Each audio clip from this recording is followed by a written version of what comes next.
retaliation, it's generally a sending off because it's the principle, it's the example set to youngsters watching and so on. And shouldn't that have to be a red line within the rules? Should the rules be clarified? So if there is deliberate contact, malicious conduct, that should be a black flag. Person-to-person contact. No, you're talking. If Cam gets shoved off a bike at 60 kilometres an hour, face plants and breaks his shoulder bone, collarbone, then that's pretty serious stuff. This was very low speed. So what about when Bottas ran Raikkonen in the wall at 100 miles an hour with no further action? I know it wasn't intentional. Ocon put his teammate Perez in the wall. We've seen numerous amounts of contact. We've seen Lewis forget to turn his steering wheel and run Rosberg off the road. We saw Vettel forget to turn his steering wheel in Spain when he came out and ran Lewis off the road. This is a contact sport. It's not about anything to do with road safety or road rage. We do 230 miles an hour. We slide sideways. We lock our wheels. We spin our wheels. We make contact.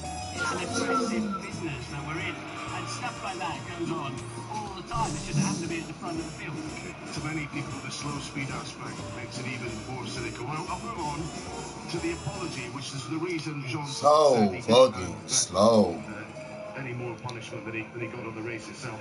I'm it so was an drunk. apology which came several days later. He was breakfast.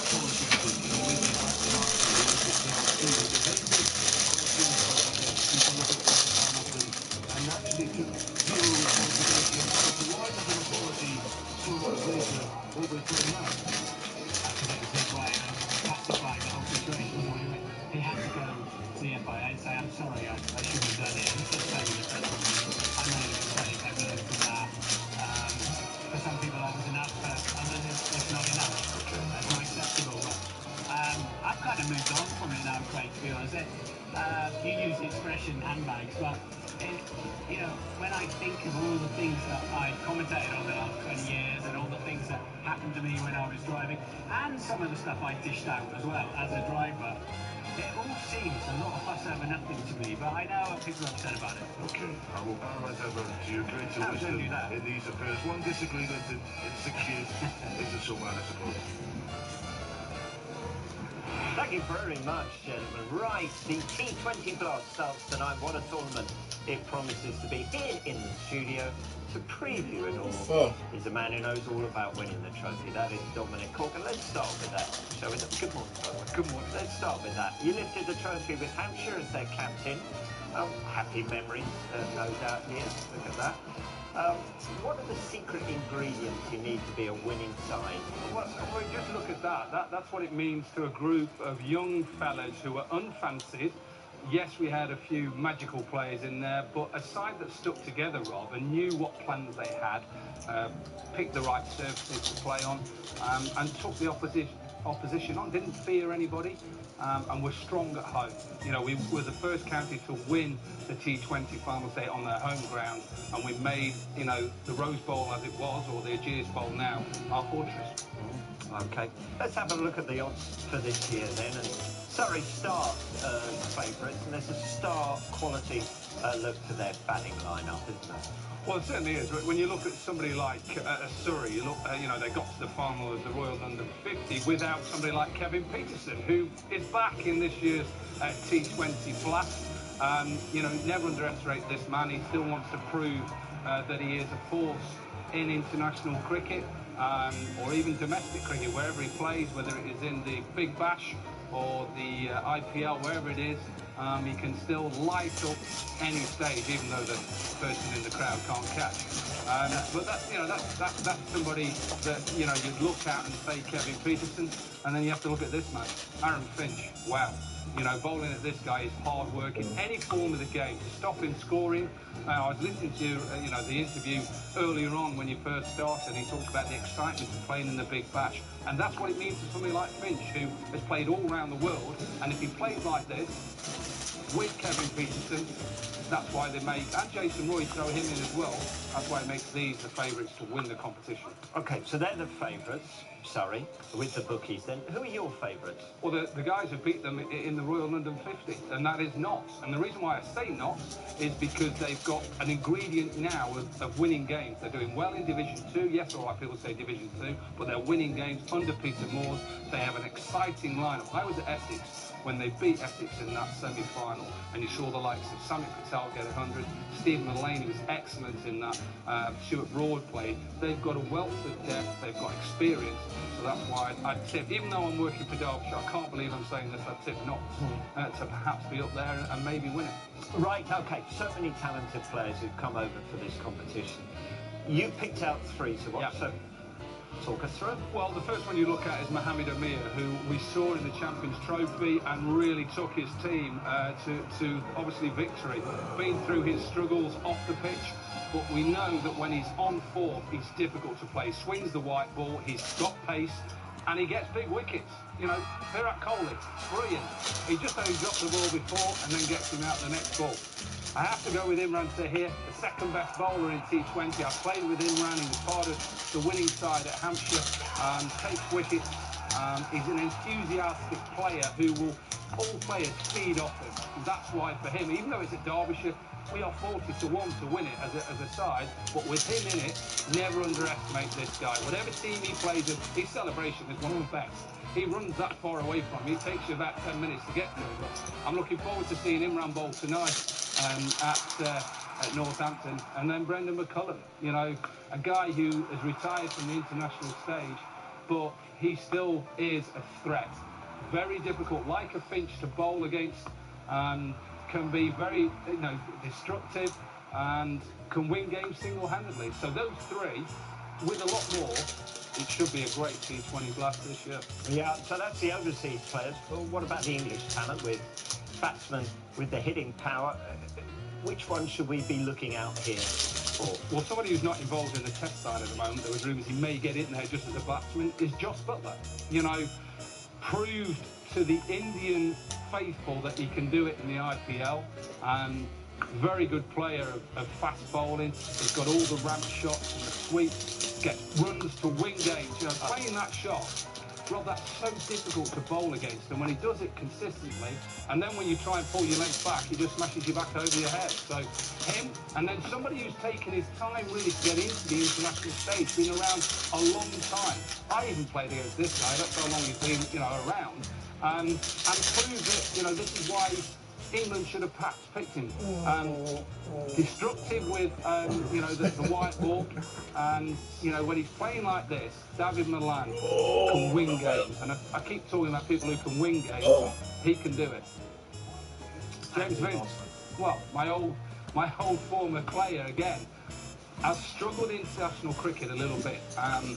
Gone away, has worked hard on his game, still got that technical fault outside off stump, as you see, can nick the ball.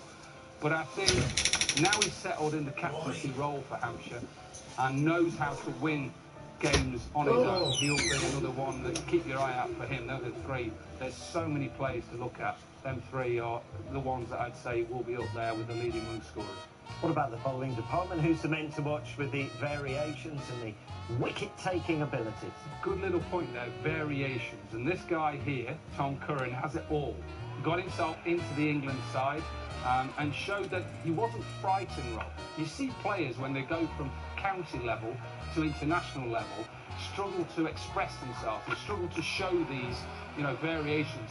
He's an aggressive player. I played against his dad, Kevin, and very similar to his dad, he's got that ability to do well. $1 million man. You know, you look at Tamal Mills, and although his side didn't do too well in the IPL this year, you know, he will be up there to just show why, you know, he is that force. Got pace, got the ability to bowl slow balls. And we all remember last year, Nick Knight was on commentary, Rob, when he got Chris Gale out, one of the quickest balls probably he's seen for a while, as hopefully we see it on Sky Sports this T20. Fantastic. Now, this one, Mason Crane as well. Mason Crane, who 2 balls before this was put out the park at Cardiff and then gets A.B. de Villiers out. I've watched Mason for a long time now. I went out to Bangladesh and watched him in the England under-19s. He's an aggressive type cricketer. He doesn't worry about the opposition. Struggled to get into the Hampshire side, but still kept his cool. A lot of people saying that he will be in the test side very soon, but I think in T20, that's where you can, you know, catapult yourself into that test side. He's another excellent player. You can pick so many, but this competition, it's getting closer and closer to the IPL. Yeah, you're working with Derbyshire in this. You've alluded to it. Tell us a little bit about your role. What are the aims for the team? Well, the aims is, you know, we're very unfancied. We're the bottom side. We've brought in the likes of Imran Tahir, Matt Henry, Hardas Villian, to go with Darren Smith, John Wright, who's had success with the Mumbai Indians coach, obviously New Zealand coach, Indian coach. I'll be working as a bowling, helping him out. Looking forward to it. You know, it's something that I haven't done since retiring to get back in. We've got a big game tonight against the champions Northampton, and it'll be down to the players. Can they hold their nerve? Can they, you know, just go that one step further and start producing results? There's been a lot of talk, obviously, about the 16-year-old Fifer on his debut, Hamidullah Quadri. Right, what's he like?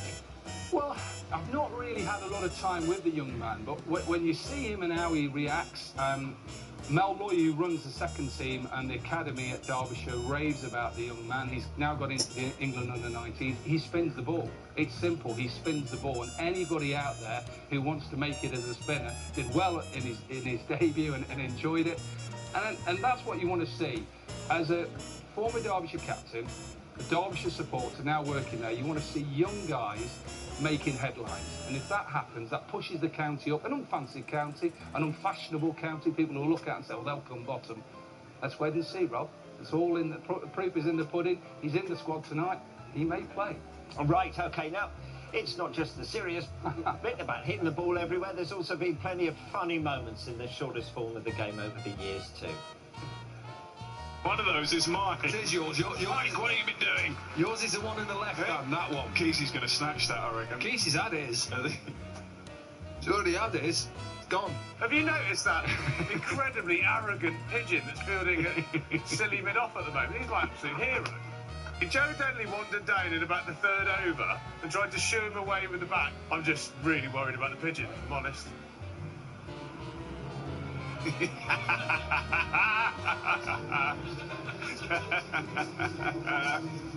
There's a few issues. I'll have to go deep into it, but there is a few issues. Oh, the pigeon! Oh, no. My God! No. Oh, that looked... Oh. Go and have a word with your lads. I love that. I'm missing the big fella tonight. I'm going to actually call him Trez for the night. Turned his back on me, can you believe Oh, it? go in the pub. Early. Oh, Tom, what was that? I mean, how cruel. No, that wasn't there, don't you? It was David Fulton. Yes, No, he dressed up for the day, Justin. He's been waiting so long. Oh. I can't wait for it again, but I did get him back. Did you? Anyway, lovely to see you. As always, enjoy the T20 Blast with Derbyshire. Lovely to see you as always. No worries, Rob. Now, we've got two live games for you to start the T20 season. Essex take on Surrey tonight with Birmingham Bears against Notts Outlaws. That's tomorrow at 6:45.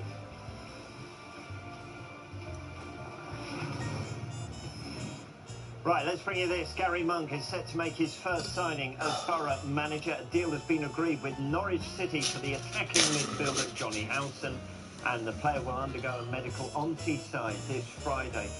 He's a product of the Leeds Academy debut as a 16-year-old, but now is he on his way to Borough? Okay, plenty more to come here on Sky Sports News HQ. Yeah, I thought it's pretty confident what we've got in our group, and yeah, it's a pretty exciting challenge.